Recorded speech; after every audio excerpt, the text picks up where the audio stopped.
So this video focuses on cutting, your cutting technique. So what I have here is 2 pattern pieces pinned down and ready to be cut, just for demonstration purposes. So what you want to do when you're cutting is be sure that the whole fabric, your whole thing that you're cutting, is as close to your body as possible. It's going to be the most comfortable position for you to cut and to have control over the scissors.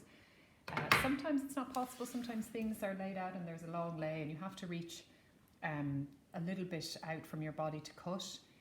If this is the case, sometimes you can actually even cut around. Say this piece is very far away from me, I could actually just cut around it roughly and then take it closer to me and cut it.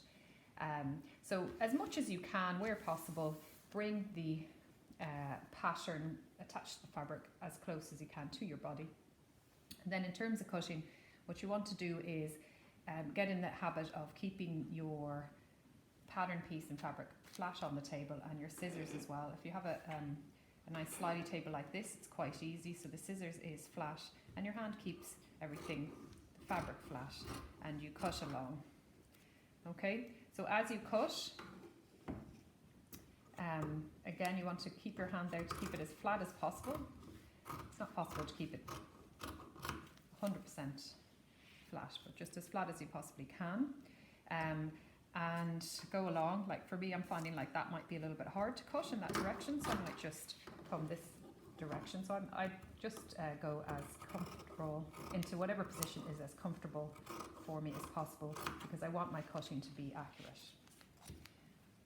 Okay, so I mean, you can come back always and cut in a little bit closer, like I can see I'm a couple of millimeters out there, and I can come back and sliver off the couple of millimeters. That was a little bit off. Okay, the other thing with cutting, you want to, so for example, I'm going to just cut this here, show you what I mean by if I have the one piece, I can keep it close to my body. So I'm going to cut here, and just watch, I'm not going to put the scissors all the way to the end. If I cut all the way to the end, it tends to make a little kind of notch. So it's better to really cut, and then before you get all the way to the end of the scissors, cut again, open the scissors again, cut again. It tends to make a much smoother cutting line. Okay, again, I'm turning it, pivoting it the whole time so that it's in a comfortable position for me, and I'm also opening the scissors quite wide. I'm not just cutting at the end of my scissors.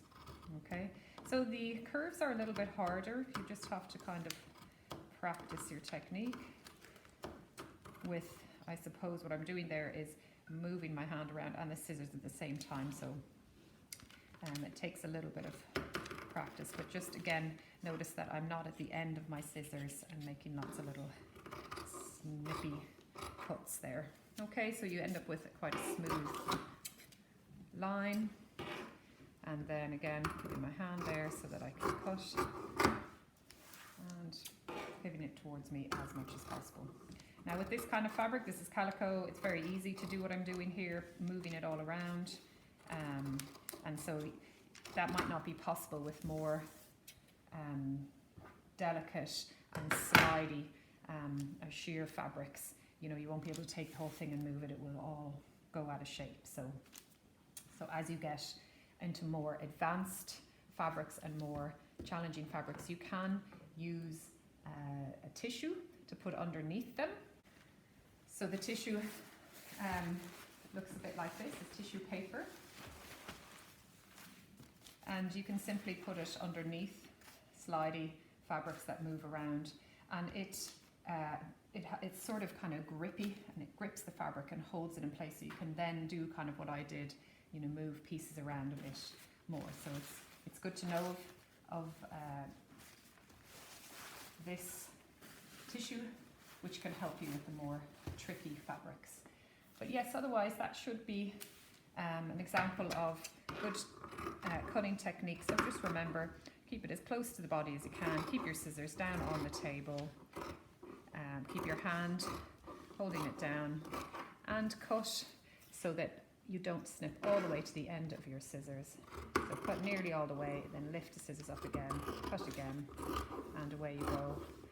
And just take your time to practice. You will improve in time with lots of practice.